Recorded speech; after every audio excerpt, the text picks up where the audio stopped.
आज की इस वीडियो में गुप्त वंश की गुप्त साम्राज्य की बात करता हूं मैं।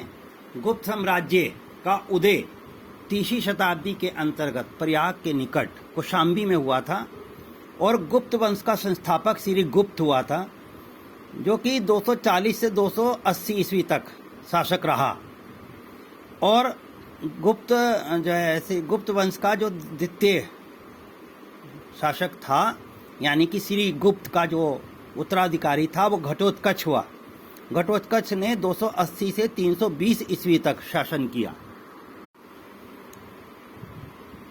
गुप्त वंश का महान सम्राट जो था वो चंद्रगुप्त प्रथम था, यानी कि जो तृतीय शासक था। यह 320 ईस्वी में गद्दी पर बैठा था और इसने लिच्छवी राजकुमारी कुमार देवी से विवाह किया था और महाराजा धीराज की उपाधि प्रदान की थी। इसने अपने आप को धारण की थी, महाराजा धीराज की उपाधि धारण की थी। अब गुप्त वंश का जो प्रथम महान सम्राट हुआ है वो चंद्रगुप्त प्रथम हुआ है। तो मैंने मौर्य साम्राज्य के आज जो गुप्त साम्राज्य की वीडियो इसीलिए बनाई है कि वो चंद्रगुप्त मौर्य था, ये चंद्रगुप्त जो है प्रथम। जो पहले था मौर्य साम्राज्य का चंद्रगुप्त, और ये दोनों अलग हैं। बच्चे इसे बहुत ध्यान से समझ लें। ये जो गुप्त वंश का प्रथम महान सम्राट, यानी कि जो तृतीय राजा हुआ है, जो 320 ईस्वी में राजगद्दी पर बैठा है, चंद्रगुप्त प्रथम, ये चंद्रगुप्त मौर्य से अलग है। वो मौर्य साम्राज्य का चंद्रगुप्त था, ये चंद्रगुप्त गुप्त साम्राज्य का, यानी कि गुप्त साम्राज्य के समय का चंद्रगुप्त है और 320 ईस्वी में राजगद्दी पर बैठा था। तो ये कहा जाता है कि गुप्त संवत की शुरुआत 319-320 ईस्वी में हुई थी और चंद्रगुप्त प्रथम ने ही इसकी स्थापना की थी। चंद्रगुप्त प्रथम का उत्तराधिकारी समुद्रगुप्त हुआ।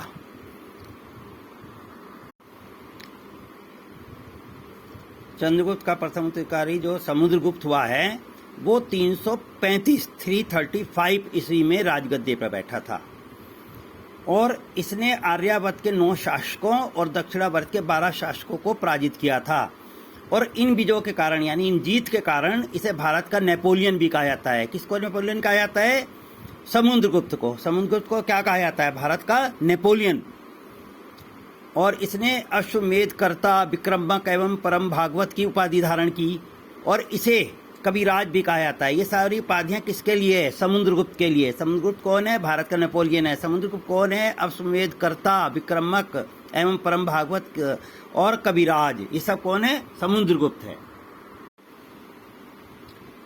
समुद्रगुप्त विष्णु का उपासक था और संगीत का प्रेमी भी था समुद्रगुप्त, और इसीलिए उस समय के जो सिक्के हैं उस पर वीणा वादन करते हुए समुद्रगुप्त को दिखाया गया है। और समुद्रगुप्त का दरबारी कवि हरिसेन था। समुद्रगुप्त का जो दरबारी कवि था वो हरिसेन था। और समुद्रगुप्त के बाद जो उसका उत्तराधिकारी हुआ वो चंद्रगुप्त सेकंड हुआ। पहला जो चंद्रगुप्त था वो प्रथम कहलाता है, जो ये द्वितीय है वो चंद्रगुप्त सेकंड कहलाता है। लेकिन फिर मैं इस बारे में बताऊंगा कि ये चंद्रगुप्त मौर्य से अलग, जो मौर्य शासन में जो चंद्रगुप्त हुआ मौर्य साम्राज्य में, उससे अलग है यह चंद्रगुप्त। और चंद्रगुप्त द्वितीय का शासन जो है 380 ईस्वी से शुरू हुआ था। और चंद्रगुप्त द्वितीय के शासन काल में ही, चंद्रगुप्त सेकंड यानी कि चंद्रगुप्त द्वितीय के शासन काल में ही चीनी यात्री फाहियान भारत आया था, जो कि बौद्ध था एक, और उसने भारत की यात्रा की थी। फाहियान, इस पे भी क्वेश्चन कई बार आ जाता है कि फाहियान किसके समय में, किसके शासन काल में भारत आया था? तो चंद्रगुप्त द्वितीय के शासन काल में भारत आया था।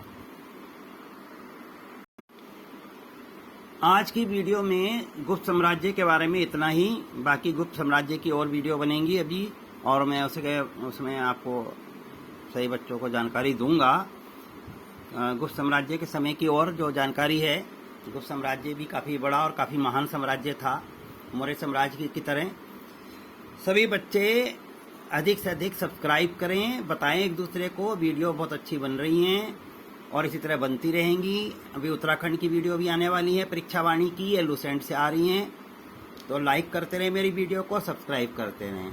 Okay, good luck students.